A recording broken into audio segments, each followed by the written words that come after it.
welcome everyone to session 5 of Living Your Best Life.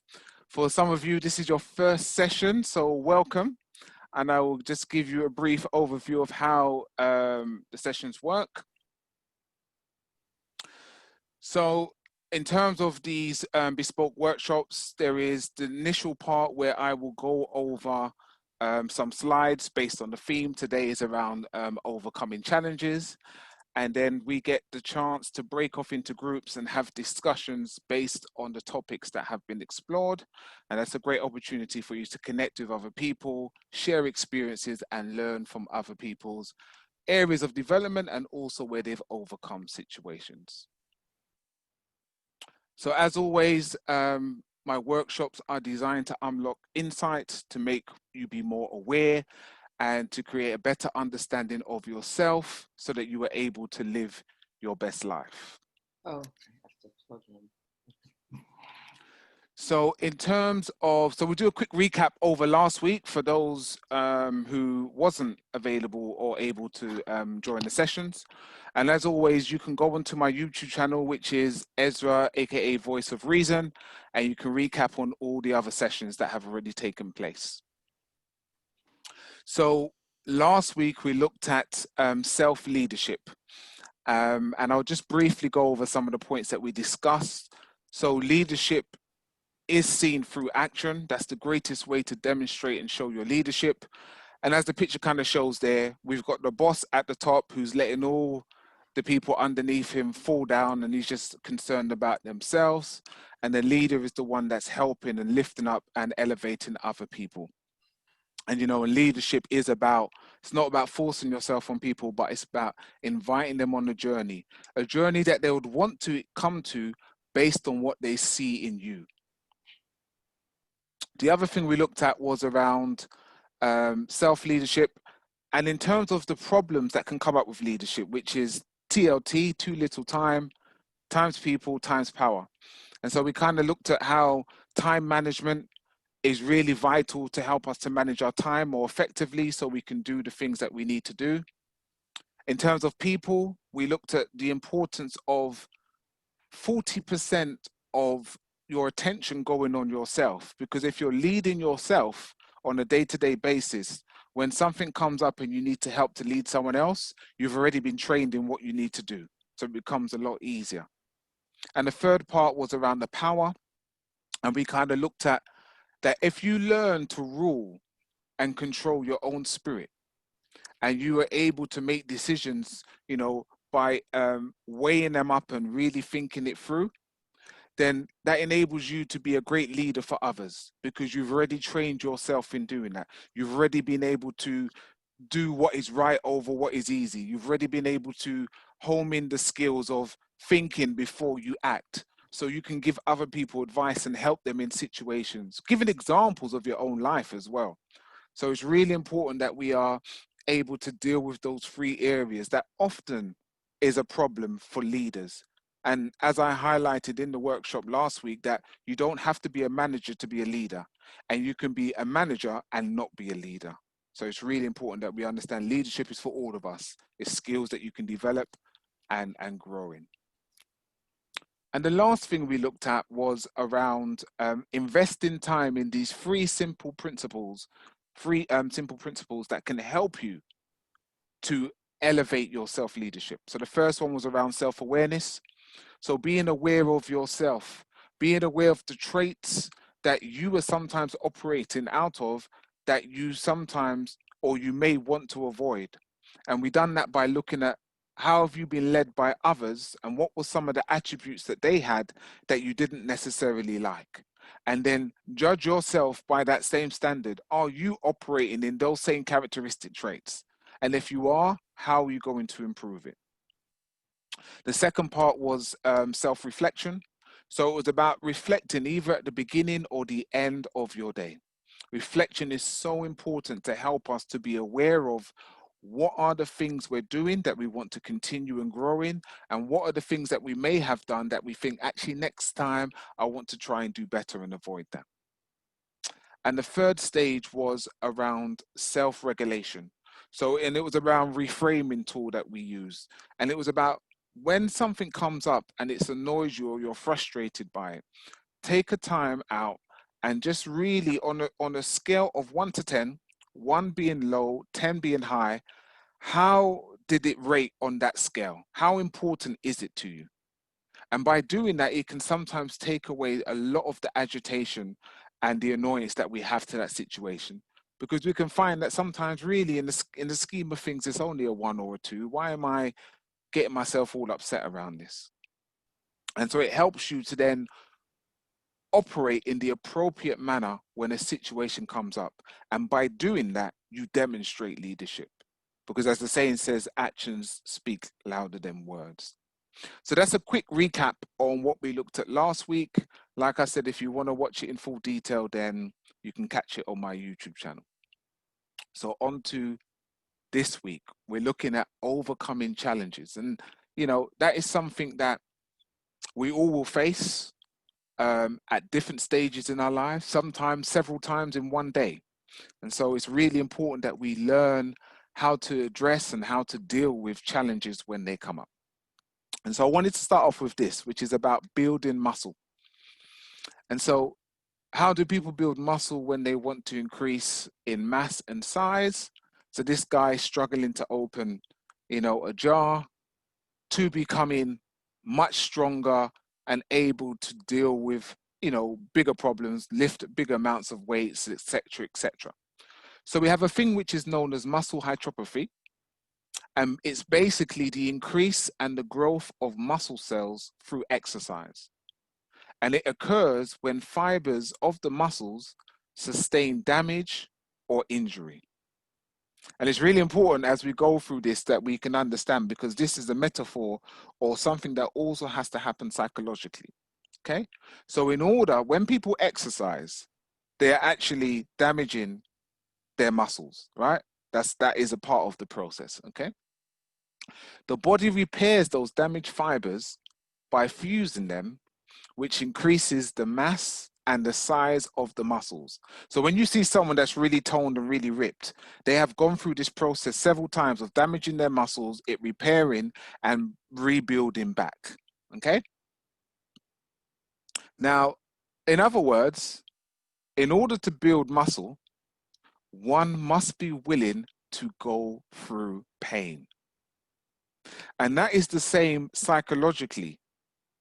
In order for us to develop our emotional, our mental, our physical, our resilience, and our spiritual muscles, we have to be willing to go through that process. So if it is, for example, you're studying a course, okay, whether you're uni, college, or whatever, if you're just doing a side course, the mental strain of is like the breaking of the molecules in your brain and the neurotransmitters that you're trying to get it and trying to understand and really get to grips with this new information of what you were learning. It's a painful process. That's why people feel really drained and tired when you're learning something new, because your body, your brain is going through this process of pain. And so regardless of whatever it is that we are facing, the situation, the circumstance, the incident, whatever it may be, we have to recognize we have to go through the struggle, but don't just go through the struggle. We have to grow through the struggle.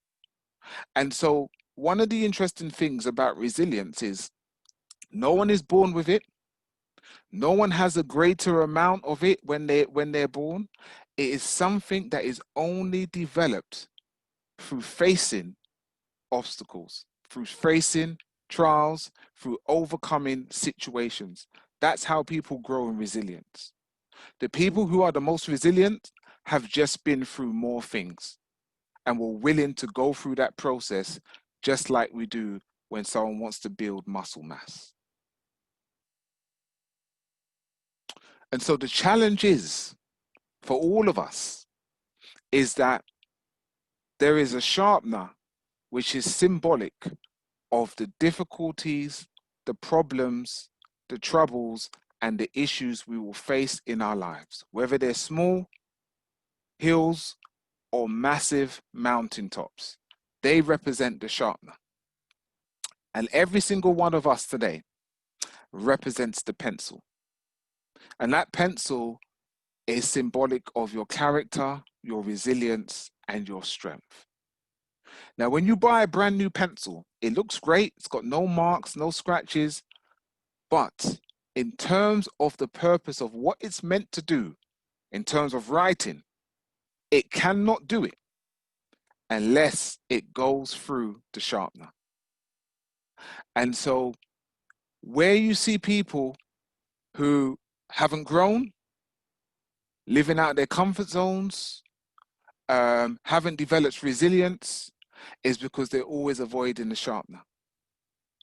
The sharper you are as an individual in terms of your character, your resilience, your strength, is dependent on how many times you are willing to go into that sharpener.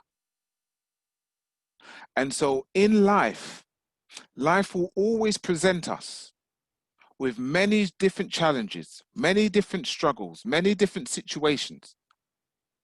And the purpose of that is so that we can be sharpened. And the more that you engage in that process, the more that you allow yourself to go through this process. And you know, it's no different for like when we think about the gym and or exercise and people go, and some people say, I don't know how you could do that to yourself. But it's because that individual is looking at the end result. And in terms of wherever you want to get to, if it's your business developing, if you want to be a manager, if you want to be more resilient, whatever it is, the key to you achieving that is how many times you are willing to go to the sharpener. How many times you're willing to face your fears. How many times you're willing to say, even if I don't know and I'm not sure, I will still give it a go. And so this is the challenge that we all will have to face. Some situations are easier, some are more difficult. But if we don't go through that process, if we don't allow our pencil to be sharpened, we remain blunt and we end up repeating the same mistakes again and again and again. So whenever you're going through a situation, tell yourself, this is sharpening me so that I can get to the next level. And so it's important for us all to recognize and realize life doesn't get easier. You get stronger. And if you have been growing and if you have been developing, you will realize the things that used to affect you, whether it's months or years ago, now you can easily endure them. And like the picture shows, 3 small stones used to rock him, but now he can take 4 on and just smile it through. And that's what happens with us. We grow and we develop through struggles, through situations, and it helps us to grow and mature. So it's really important for us to look at courage in terms of helping us to overcome obstacles. And you know, there's a saying that says, fear is a response. Okay, if something happens or if you heard a loud gunshot or a car crash, like fear would kick in, right? That's a response. But courage is a choice. And so it's always important for us to recognize you can choose to still engage in the process. You can choose to challenge that individual. You can choose to have that courageous conversation. You can choose to try something new, even though you've never done it before. It's a choice and a willingness to confront agony, pain, danger, uncertainty, or intimidation. And so many people live their life boxed in by fear, boxed in by what if it goes wrong, boxed in by their comfort zones, boxed in by their inner critic that always tells you it's gonna go bad if you try. And it's time for us to start listening to our inner counselor that says you have all that you need. The potential is within you. The power lies within you. Your thoughts are the batteries that fuel you going forward or taking a step back. Because the mind is the battlefield. Every battle is won or lost in the mind first before it plays out in reality. And you could go to any person who has been successful in any field, in anything they've done, and if you ask them, what is the kind of things they tell themselves? They are not saying, I'm a failure, I can't do it, it's going to go wrong. They give themselves positive affirmations. So let's look at courage, because there are 6 different types of courage that we can operate out of. The first one is physical. So it involves developing physical strength, resiliency, and awareness. It's about being able to overcome the feelings that come within our body when a certain situation comes up. Because when we are fearful or when we have anxiety, we have a physical change in our body. And it's about being able to have the courage to override that and push through that. So that's the physical courage. But then we have the social.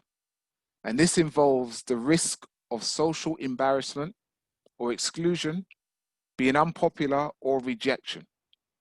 And this also involves leadership, especially if you are a manager or you're in a role where you may have to make decisions that may be unpopular. And it's about still being able to go forth and do and say those things that need to be said, regardless if it makes you unpopular with people. Or you may be with a group of people and you're standing up for something that no one else ain't standing up for. And that may make you facing a rejection, but you do it because it's right. You do what is right over what is easy. That's what leadership is all about. So there's social environments, and it can be small things and it can be big things. But there is a social courage that comes when you choose to say what is right, even if it will make you unpopular with the majority. Then we have the intellectual courage. So it is our willingness to engage with challenging ideas, to question our thinking, and, taking the risk of making mistakes. So it's where you intellectually have this courage where you're willing to try new things. You're willing to listen to other schools of thought. You're willing to try different things. You're not afraid of making mistakes. You understand that through mistakes and through failures, it creates a more awareness and different ways of doing things. The people who have achieved the most have failed the most. And that's something that often people don't realize and recognize, because you never see the failures of that person who has achieved whatever or won that gold medal or, has their business running. You don't see all their failures, but there's an abundance of failures that got them to that place of victory. The difference is they refuse to give up. Then there is moral courage. So it involves doing the right thing, particularly when risks involve shame, opposition, or the disapproval of others. So it's having that moral standard to do what is right when the stakes are high. When a friend says, oh, lie for me about this thing, and that violates one of your hierarchy values. And so you say, no, I can't do that. Or someone is asking you to do something that goes against something that you stand for. And you don't violate yourself. And if people disapprove of that, then that's fine, because you have a moral standard. Your compass is not facing south. Then we have emotional courage. And that's what allows us to be opened up to feel our feelings, which allows us to experience the full spectrum of positive emotions at the risk of encountering the negative ones. You see, because there is a balance to everything. You can't have happy without sad. You can't have good without evil. You can't have left without right. And so when we're thinking about emotions and feelings, we can't just expect to be happy and joyful all the time. It comes at the expense of feeling sorrowful and down at times. And that is a part of life's journey. There is some great lessons that are learned through hardships, through feeling down, through being hurt. There's experiences that we can learn from that we would never get from when we are joyful and happy. And then finally, there is spiritual courage. And it fortifies us when we grapple with questions about faith, purpose, and meaning, either in a religious or non-religious framework. And so it's really important that we are able to have spiritual courage as well, to be able to look at the deeper meaning of things and to value, things in life, and to have a greater purpose, to have something that guides you, that directs you, that determines your why. Something that there's a greater cause, that whatever you're doing it onto. And whether that's your work, whether it's your business, whether it's your family, that's the thing that drives you. It's that influences decisions you make. It keeps you on the right path. And so we have these 6 different types of courage that we can choose to operate out of. And often people have never even looked at it and understood it in that way. But you can choose to operate out of these. And some of you may be facing situations right now that requires 1 or 2, or maybe even 3 of these types of courage for you to start to operate out of. So, as we come to the group discussion, I'm going to split you into 3 groups. Group 1 is going to be looking at, building muscle. And also, just to let you know that the brain is also a muscle. And that is why when you don't exercise it for a long period of time, it starts to waste away.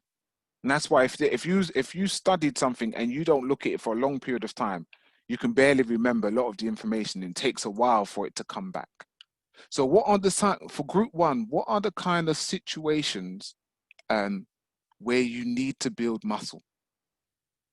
Whether it be resilience, physical, mental, emotional, what is it for you? Where is it that you need to build muscle? For group 2, the challenge of life, the sharpener and the pencil. Have a discussion around what are some of the sharpener experiences that you may have experienced in the past, and how did it help to sharpen your character? Or it may be something that you're facing right now, and just sharing it with the group will give you some advice around, positive steps you can take forward. And for group 3, you can have a discussion around the different types of courage. And it may be different for each individual. What is it that you want to operate out of today? Or what is the one that you're going to take forward in terms of helping you to overcome a challenge that you're currently facing?